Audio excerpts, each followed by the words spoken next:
Энэ удаагийн дугаартаа бид хүн бас Монголд ховор цөөхөн байдаг Jaguar хэмээх машиныг оролцуулахаар одоо яг энэ тэгшэрэлт хэмээх залуутайгаа уулзаад байна. Тэгээд манай тэгшээг бол ерөнхийдөө үзэгчд маань шивэсчин гэдэг нь бас нэлээд сайн тань. Энэ машины ерөнхийдөө яг анх хэдэн онд авуу. Тэгээд энэ машины ерөнхийдөө бас ямар хөө байв энэ талаар нь яриагаа эхлэе л да. Би ерөнхийдөө бол мотоциклын хоббитэй. Тэгээ мотоциклын сонирхолтой олон жил угаасан мотоцикл унж. Тэгээд машинд нэг шимтдэггүй байсан. Гэхдээ энэ машиныг ер нь анх сууж үзсэн өдрөөсөө машин дуртай болсон гэх юм уу. Тэгээд тэр сэтгэлээр ерөнхийдөө энэ машиныг авсан. Одоо надад 6 дахь жилдээ хадгалагдаж байна. Энэ машин маань яг анхны яг өөрийнхөө загвараар бол яг үндсэн. Өөрийнхөө оригинал загвараараа бол арай өөр. Одоо энэ 83 оны XGS гэдэг Jaguar маркийн машин байгаа шүү дээ. Тэгээ энэ дээр бол ерөнхийдөө бид нар бол одоо нэг найзаагаа тусламжтайгаар ерөнхийдөө одоо сонирхлынхаа дагуу гадналах бодийг бол өөрчилж янзлсан байгаа. Тэгээ ер нь доторх гэдэг бүх юм бол яг өөрийнхоороо зөвхөн гаднах үзэмж тал дээр ерөнхийдөө сонирхолтой. Машин маань мотор нь өөрөө ерөнхийдөө хэд cc вэ? Моторын багтаамж бол 4.0-тэй. Тэ. Тэгээд мотор хороо бүх юм өөрийнхоороо ерөөсө дотор эдэн зүйл дээр бол ерөөсөө тийм өөрчлөлт хийгээгүй бүх юм нь өөрөөр нь байлгаж байгаа. За тэгвэл ерөнхийдөө энэ машин маань бол бас 4.0 108 гэсэн үг шүү дээ тий. 106 юу? Тий 106 байна. 4.0 гэдэг бол бас яг энэ нэг седан загварын юм одоо comfortable машинууд дээр бол бас том мотор шүү дээ. Тий. Ер нь мил нь одоо энэгээр хэд хөргөж үзв? За би ер нь энэ машиныг хотоос нэг гаргаагүй л байгаа. Тэгээд ерөнхийдөө өөрийнх нь мейлэнд нь бол хөргөж үзээгүй л дээ. Тэгээд тодорхой хэмжээний хурд бол хийж үзсэн. 200-аас дээш хурдыг бол хийж үзсэн. Тийм байгаа. 1983 оны машин одоо бас 200 хүрнэ гэдэг бол бас нэлээд өндөр хурд шүү дээ. Одоо ер нь Японд хэрэг бол нэг дээдл нэг 180-тай л байгаа шүү дээ. Тэгээд ер нь яг энэ машинаас гадна ер нь өөрөө чинь сонирхол бол бас нэлээд одоо стил имиж бас нэлээд өргөмөц шүү дээ. Тэгээд мотоцикл дээр ирэхэд бас ямар хөө одоо мотоцикл энэ он чиглэж байна. Яг би мотоцикл бараг 2001 оноос замын хөдөлгөөнд оролцож гисэн мотоциклаар. Тэгээд тэрүүгээр л өдөө хүртэл ерөнхийдөө бас хоббирж явсан. Тэгээд дунд нь бол маш их хэмжээний мотоцикл сольсон. Тэгээд одоо сүүлийн моторын хэмжээнд дээр 1800 cc хүргэсэн байгаа. Тэ. 1800 гэж одоо ямар мотоцикл тийм байна вэ? Honda Vtex гэдэг. Тэ. Chopper. Тэ chopper. Ер нь бол дандаа л уусаа chopper ундаг шүү дээ. Тэ би ер нь бол миний ганц сонирхол. Гэхдээ би дундуур нь бас байк унж байсан, кросс унж байсан. Аль алийнх нэг өөртөө нийцэх юугээ бас тухайд бас хайж яг ямар стилийн мотоцикл надад зохих гэдэг хайж авсан гэсэн үг шүү дээ.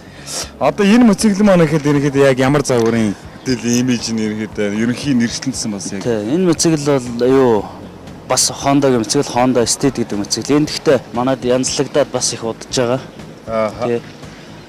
10 оноос өмнө янзлсан мотоцикл байгаа юм энэ загвараар. Тэгээд бас л ингээд нэг гар дамжааг бол бас хадгалж байгаа мотоциклтэй. Chopper-д орох ус нэг Harley гэдэг бас дотор нь нэг ялгаатай шүү дээ. Яг Chopper гэдэг бол нэг ерөнхий нэрлэл байгаа. Гэхдээ Chopper гэдэг гол утга нь бол одоо юм гараар янзлсан, дэглэсэн одоо ерөөхдөө кастом хийгээд байгаа зүйлийг л chopper гэдэг л байгаа юм л да. Янз бүр өөрчилсөн.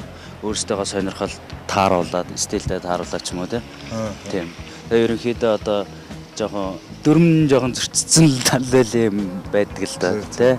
Одоо энэ мотоцикл маань ихэд хиз мотортой вэ? Энэ одоо моторын багтаамжийн хувьд бол энэ баг 600 мотортой. Тэгээ гол нь нөгөө хотын хэрэглээнд тий төгжрөхгүй загварлаг тэ төгжрээ одоо хотын хөдөлгөөний том мотор бол маш их хална тийм зүйл байхгүй. Тэгээ дээрээс нь ер нь хүн дуунахад бас тэгээ эрсдэл багтай. Тэгээ ер нь бол тиймэрхүү талаас нь янзлж өөрчилсөн мотоцикл байна.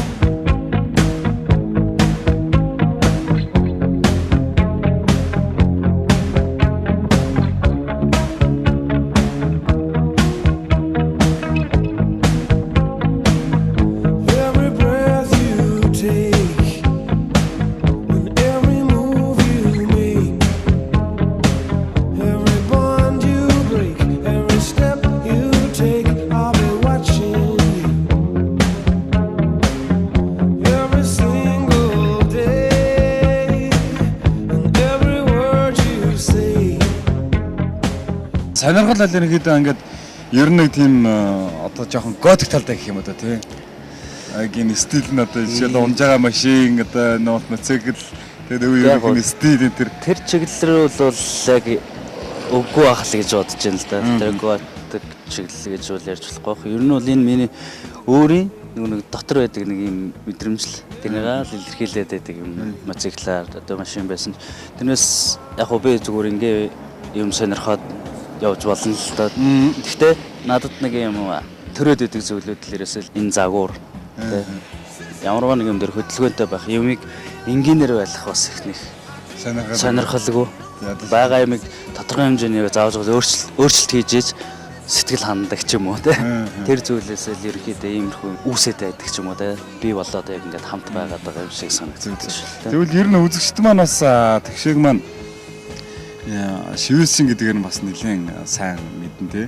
Тэгээд яг ерөөхдөө шивээсийг эдэн оноос хийж эхлэв бас шивээсэн дээр л одоо өөрөө чинь авиас чадвар бол бас нэлээд мундаг гэж ерөөхдөө гадуур ярьд юм байлээ. Тэгээд бас яг энэ талаасаа бас манай үзэгчтэй хаваалцвал.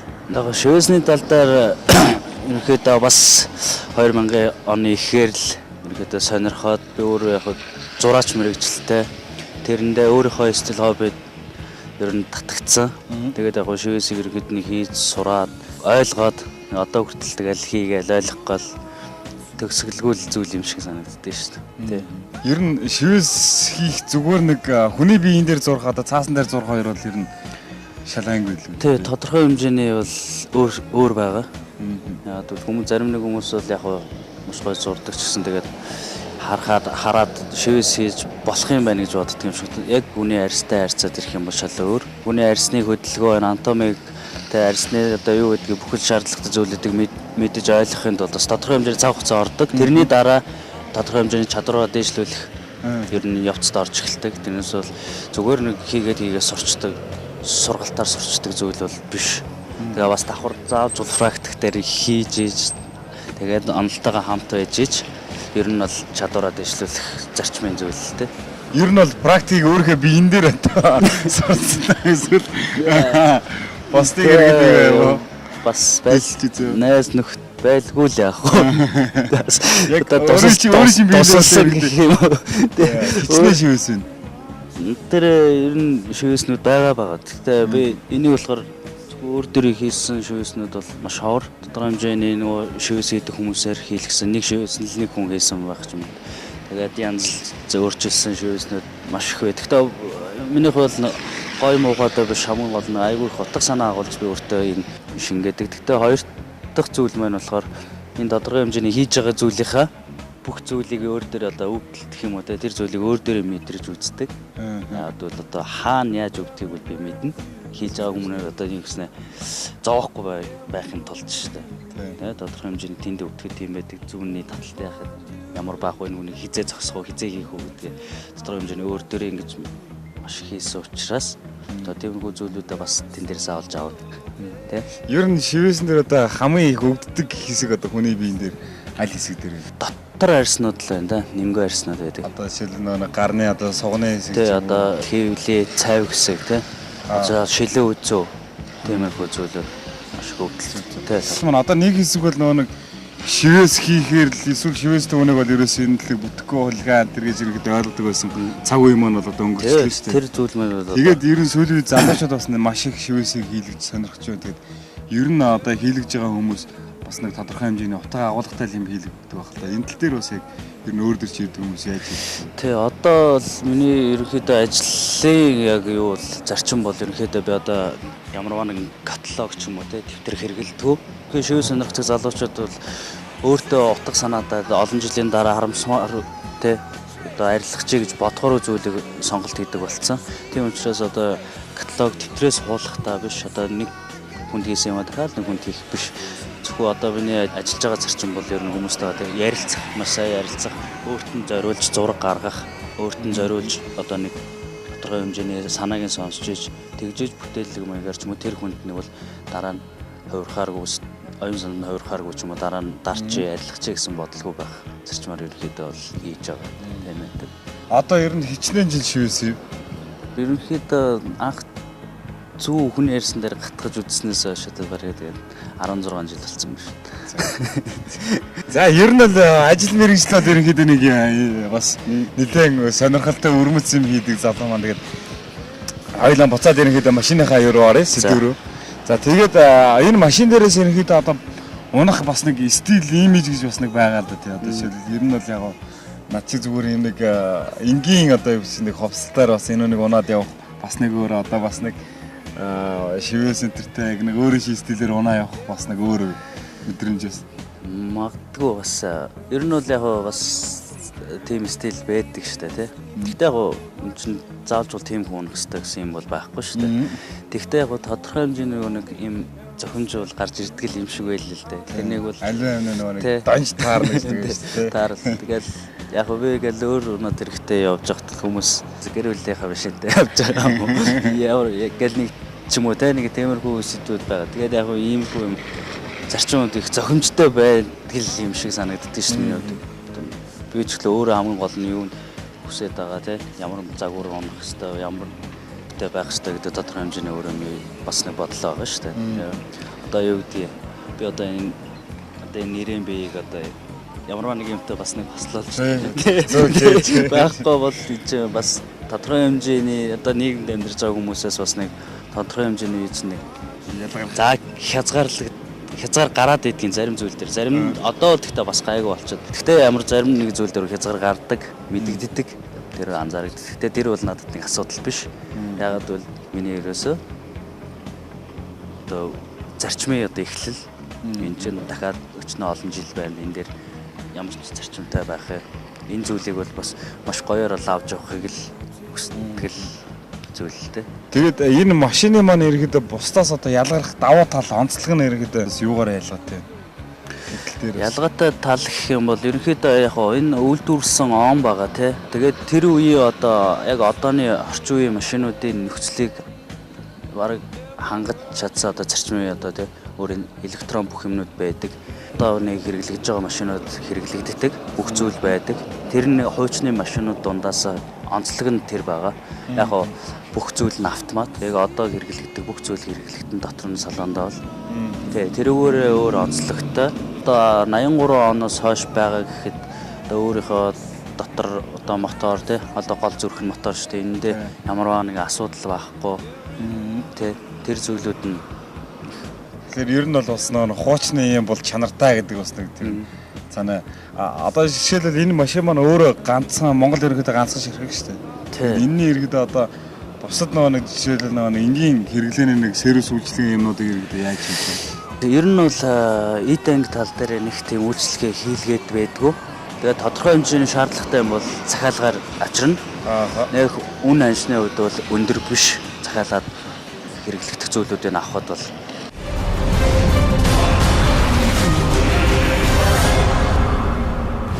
бид өхөн 1983 оны Jaguar XJS юм их машиныхаа салаанд орж ирээ сууж байна. Тэгээд ер нь бол бас хуучны одоо 20-30 жилийн өмнөх машин гэхэд бол нэлээд орчин үеийн одоо жишээлбэл сандал нь халдаг, урагшаа хашаа автоматар өдөлдөг, централ хаалга төвчгчтэй. Ерөнхийдөө бас нэлээд гой юмнууд байна л да. Тэгээд мил нь өөрөө ерөнхийдөө 260 км юм ба тий. 7000 мотор эргэлттэй. Тэгээд автомат хоровтой. Бас ерөнхийдөө спорт шилжин тий. Тэгээд шилнүүд нь бол бүгдээрээ дэжтэй автоматар.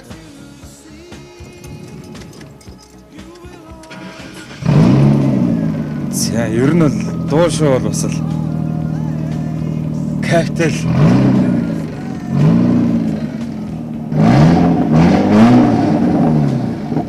үйлдвэрээс гараад ерөнхийдөө 89,000 одоо явсан байгаа гэсэн үг. Тийм аа. 89,000 гэдэг ерөнхийдөө бас 30 жил явсан нэлээд нандин жуулсан машин байх шүү. Баг тоосонс тийм. Одоо шийдэл Японоос орж ирж байгаа нэг дундаж насалтай нэг 5-6 жил за өсрөөний 10 жил насалсан машин жил 100 гарцсан дахиж явдаг шүү дээ.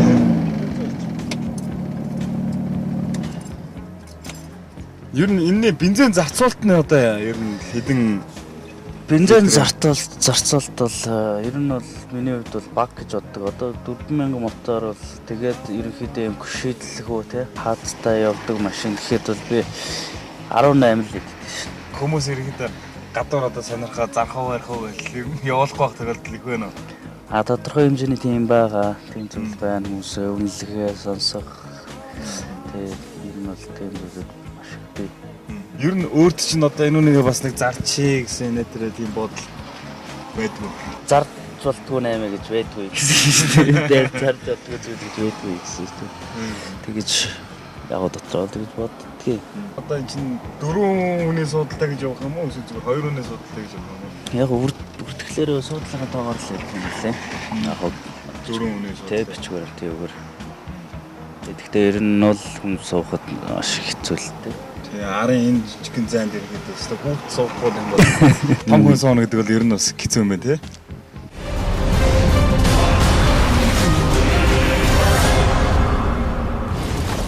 Ер нь бол бас дуу шоуны хувьд бол нэлээд сүртэй чанга дуутай юм биш тий. Ер нь бол жоохон тодорхой хэмжээний чанга дуутайгаа тэгээд нормал дээр бол ерөөхдөө гайгүй. Хаа зөвхөр юм дуутай байгаа. Жоохон стандарт туслаа энэ. Тэгэд энэ янд нь угаасаа ер нь цаанаас юм байв уу? Эсвэл энэ үнийг ингэж өөрсдөө хийв үү? Янд нэг ерөөхдөө нь хийсэн. Өөрөө янд нь бол хойшоо гаралттай. Шулуун гаралтай нэг өөрсдөө ерөөхдөө бас ингэж янзлж хоёр талд нь хоёроор нь гаргаж хийсэн байгаа. Энэ машин маань өөрөө Монголд хэдэн онд орж ирсэн юм бэ? Энэ одоо орж ирээд бас нэлээд хэдэн жил болчихлоо. Намайг авахаас 2 жилийн өмнө байсан орж ирсэн байсан. Энэ машины маань ерөөдөө өрөөл одоо энэ интерн зөөлөх юм бэ? Ер нь бол манер сайтай. Өөрөө зөвхөн намхан богдох учраас манер бол их хичээл байдаг. Ерөөдөө би дөрөв дугаар ерөөдөө өөрийн стандарт дугаар биш. Тэгээд бас ингэ зөвхөн үед тааруулж тавьсан дугаар.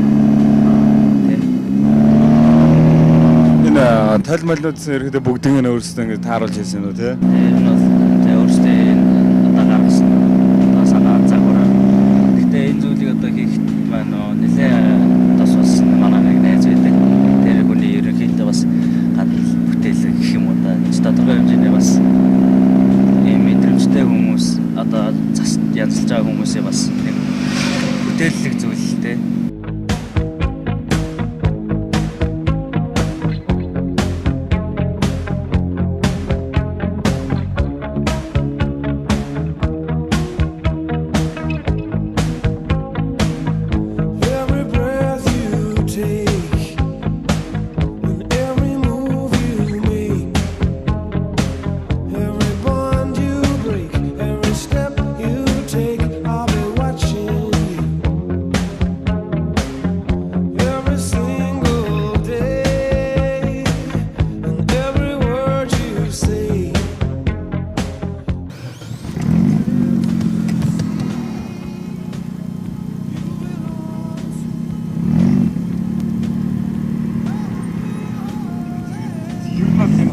Классик машинууд бол юм маань тал байдаг ч үл юм байлээ дээр юм Mustang гэдэг дээр нэг талтай байна. Тэгээ дандаа нэг талтай.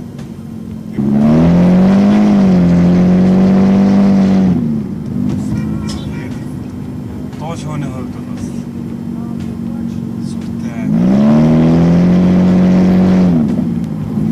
Машины хувьд бол ерөөдөө унаа явахад бол нэлээд гоё эвтэйхэн. За тэгээд бас л том хамартай ер нь бас уртаар гэдэж шүү яг суугаа явахад. Тэгээд нөгөө нэг классик машинууд бол ер нь угаасаа тол баргал нэг ашигладаг уу гэж яг л тийм л байна. За тэгээд өрүүлийн хаваар гидер энэ төр өрүүл энэ төр айгу зөөлхөн 83 оны машин гэхэд бол бас зөөлхөн за тэгээд явдал жоохон хатаа байна тий. Одоо 4 амарчтай ерөнхийдөө нөгөө спорт амарчтай хатуу тэгэхээр нөгөө ачаал нэг ирэхгүй учраас хатуу мэдрэгддэг. Ингийн машинууд амарчнаас өөр тэгээд голдоо фланцтай дундаа зөвхөн баригчтай одоо хоёр талтай фланцгүй голдоо барьдаг тоормсны үед бас А бас тийм ялгаатай юм уу? Зөө. Энэ чинь тэгвэл энгийн машин чи 2 байхад эн чинь одоо нэг дугундаа хэдэл тий. Тэ нэг талдаа 2-2-ороо. Содын моноо явж байгаа гэсэн шиг ер нь бол хүн болгонд тэгэл хараад лайк дараад байна гэж. Одоо нэг үе бодвол ерөнхийдөө манай бас жолооч нар ерөнхийдөө замын хөдөлгөөндөө соёлтой оролцдог болчиж бас ер нь би эндээ нөгөө нэг урдуур дайраад байдаг байсан нэг тэрний ойлголт бас ер нь нэлээд гайгүй байхгүй шахуу барал тэгэл би эндээ ерөнхийдөө гоё найр тавиал бас нөгөө талд айгүй ерөнхийдөө соёлтой болоод байна л та манай жолооч нар залуучууд маань тэгээд ер нь бүр илүү ерөнхийдөө цаашдаа бас соёлтой болох байлгүй дээ.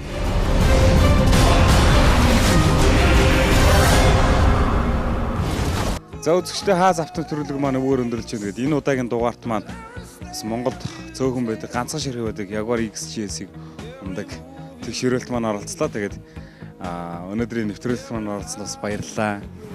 За та бүхэндээ бас баярлалаа. За тэгээд түрүүн хойлоо бас ярьжсэн нөгөө нэг жолооч нар маань ирэхдээ явж байгаад бас ингээд ерөө соёлтой ингээд зам тавьж өгдөг болсон байна гэдэг.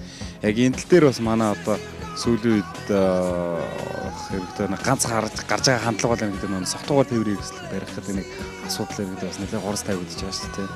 Тэрнээс босноо иргэдэг нэлээд гайгүй. Тэгэхээр бас жолооч хүний хувьд иргэдэг бусад жолоочнортой хандаад бас нэг гоё зөвлөгөө өргөж. Тэ ер нь одоо бол ер нь бас тийм тодорхой хэмжээний зүйлүүд маш их байдаг тий. Тэгээд одоо техниктэй харьцдаг хүмүүс бол ерөнхийдөө энэ арх гэсэн зүйлийг амсцсан байх та ч юм уу тий. Баг зэрэг хэрэгэлсэн тохиолдолд энэ зүйлдээ одоо мотоциклч машинч энэ зүйлтэйгээ машинтай үл өрвөл мотоциклтайгаа өрвөлээ утгаал нь нийлүүлээсэ гэж би боддог. Энэ бол урт хугацааны сайхан юмыг жоохон зүйлээр ингээс сольчих гээд байдаг зарим хүмүүстэй ийм зүйл битгий гаргаж байгаасаа тэгээ ямар нэгэн хүлээцтэй байх те заавал арх хэрэгсэн үедээ бусдыг мэдэхгүй байна гэж өөрийгөө хуурж болохгүй юм болоо гэж боддог те. Тэгэхээр хувь хүний ухамсар өөрсдөө жолооч хүмүүсээ ухамсарлаасаа гэж боддог. Өөрийгөө тийм тодорхой хэмжээний арх дарсны алкоголны зүйл хэрэгсэн тохиолдолд өөрийгөө барьж чадах те тодорхой хэмжээгээр өөртөө соёлтой байх хэрэгтэй юм болоо гэж бодлоо юм байгаасаа л гэж би ерөөдөө бодож байна.